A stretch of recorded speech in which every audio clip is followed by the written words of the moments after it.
महादेव हमारी पूजा से इतने आनंदित हुए, इतने प्रभावित हुए कि निस्संदेह उन्हें तत्पुरुष समुदाय की पूजा विधि सबसे अधिक प्रिय है।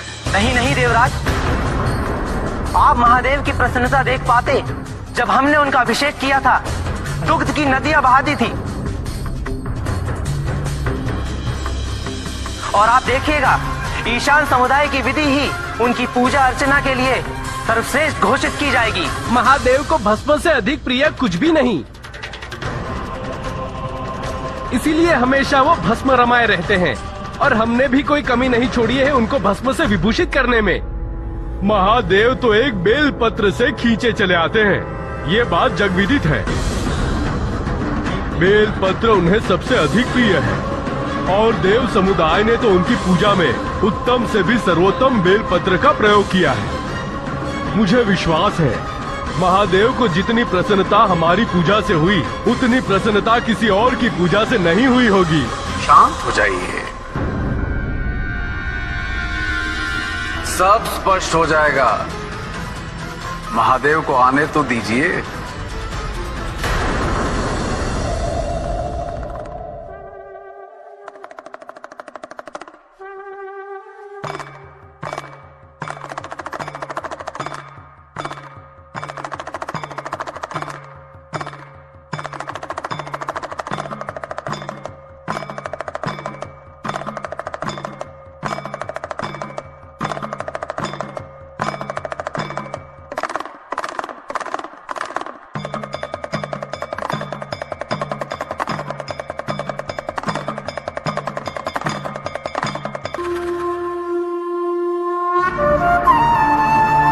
क्षमा कीजिएगा महादेव,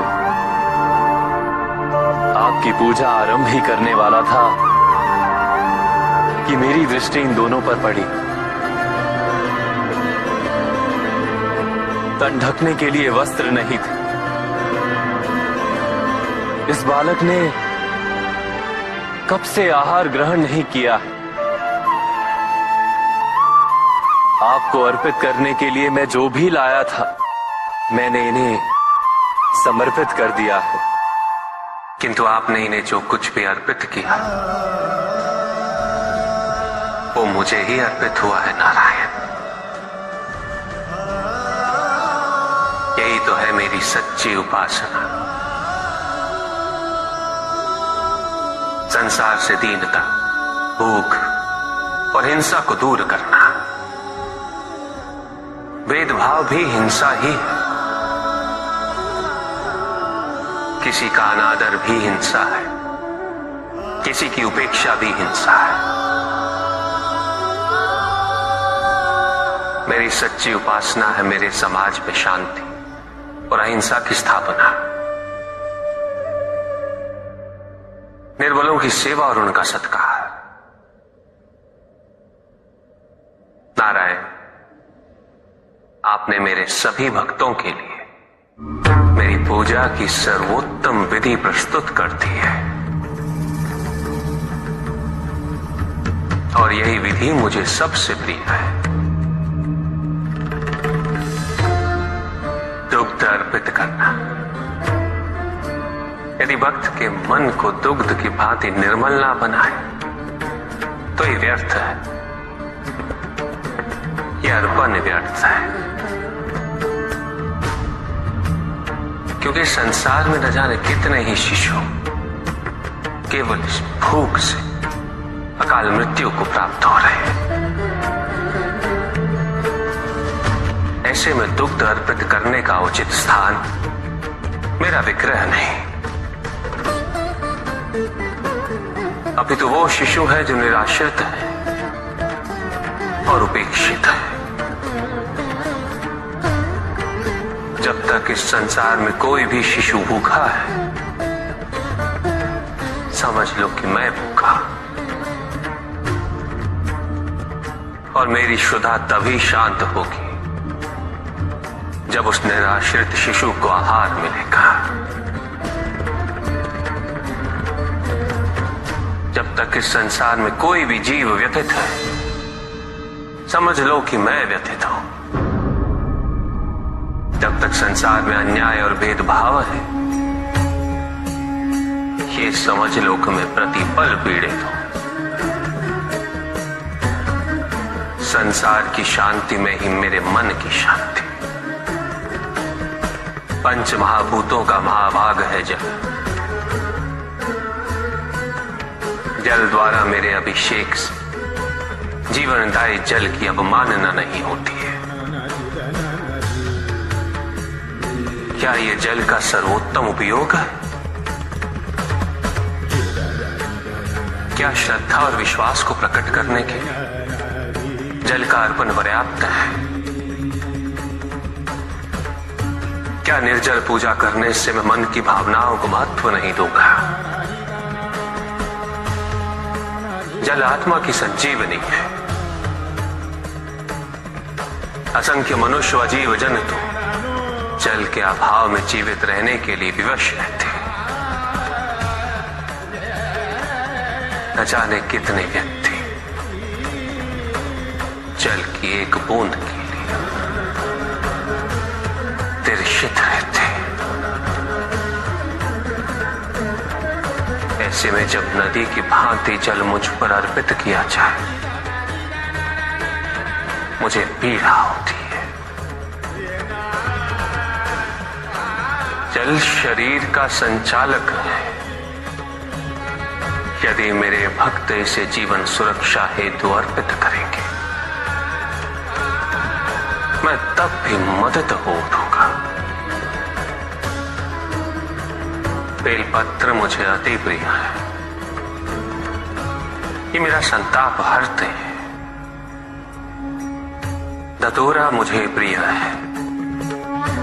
ये मुझे शांति देता है। किंतु यदि संसार शांति का युद्ध क्षेत्र बना रहेगा, मेरे स्वजनों के बीच सदैव महायुद्ध छिड़ा रहेगा,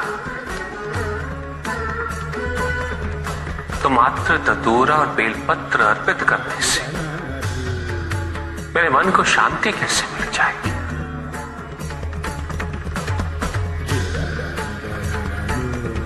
मेरी पूजा संपन्न कैसे हो जाएगी?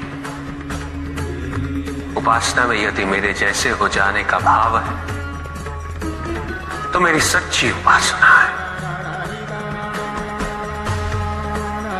यदि उपासना का भाव मेरे लोग और मेरे समीप आने की कामना है, तो सच्ची पूजा और भावना है। तुम मन में स्मरण करो, मैं सुनता हूं। तुम मन में मुझे पुकारो, मैं आता हूं। मुझे कुछ नहीं चाहिए। यदि तुम मन को शिवमय बनाते हो, तो वही मेरा शांति से परिपूर्ण कैलाश है। वही मेरी सुंदर काशी, वही मेरी उज्जैनी है। कौन सी विधि, कैसी विधि? अपने आप से पूछो कि पूजा का अर्थ क्या है। पूजा तो केवल एक माध्यम है मुझ तक पहुंचने का, मुझसे जुड़ने का, मुझसे एक होने का। किंतु जो मुझे ही विभाजित कर दे, वो मुझसे एक कैसे हो सकता है? कैसे जुड़ सकता है मुझसे? जो अपनी भक्ति के मार्ग को औरों के मार्ग से श्रेष्ठ समझे, उसकी पूजा में सदैव अहंकार विद्यमान होगा। पूजा करने के लिए श्रेष्ठता का नहीं, समानता का भाव आवश्यक है। समानता केवल उनमें ही आ सकती है जिनका मन अपने आराध्य के प्रति समर्पित हो। क्या पूजा साधनों पर आश्रित है, सामग्री पर आश्रित है, विधि पे आश्रित है, या भक्त के भाव पर, उनके विचारों पर, यदि पूजा करते समय व्यक्ति को ये स्मरण रहे कि वो कितनी श्रद्धा, कितने समर्पण और कितनी भव्यता से पूजा कर रहा है, तो वो पूजा नहीं। जिस व्यक्ति के मन में ये विचार हो कि उसके पास पूजा के पर्याप्त साधन नहीं, तो पूजा उसकी भी सच्ची नहीं होती। पूजा तो केवल वही सच्ची है जब भक्त के मन में आराध्य के अतिरिक्त कोई विचार ना हो, कोई संकोच ना हो। भक्त को यह अनुभूति हो कि वो अपने आराध्य से पृथक नहीं, उसके आराध्य उससे पृथक नहीं। और जो भक्त ऐसा सोचेगा वो भक्ति के अन्य मार्गों का भी सम्मान करेगा। स्मरण रहे, मुझे पाने के लिए किसी और व्यक्ति को माध्यम बनाने की आवश्यकता नहीं, क्योंकि भक्त मुझे अपने मन की पवित्रता से प्राप्त कर सकता है। यदि भक्त का मन ही निश्चल नहीं, तो किसी और के माध्यम हो जाने से वो कैसे संभव हो जाएगा? और यदि मन पवित्र है,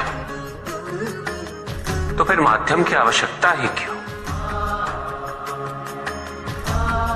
मेरी प्रार्थना करने के लिए प्रेम पूर्ण हृदय चाहिए, ऐसा हृदय जो जीवन के प्रत्येक क्षण प्रेम पूर्ण रहे। और यह तभी संभव है जब व्यक्ति सबसे पहले अपने आप से प्रेम करना सीखे, अपने आप से जुड़ना सीखे। जब तक व्यक्ति को अपने मन में विद्यमान दिव्यता की पहचान नहीं होती, वो दूसरों में भी उस दिव्यता को नहीं देख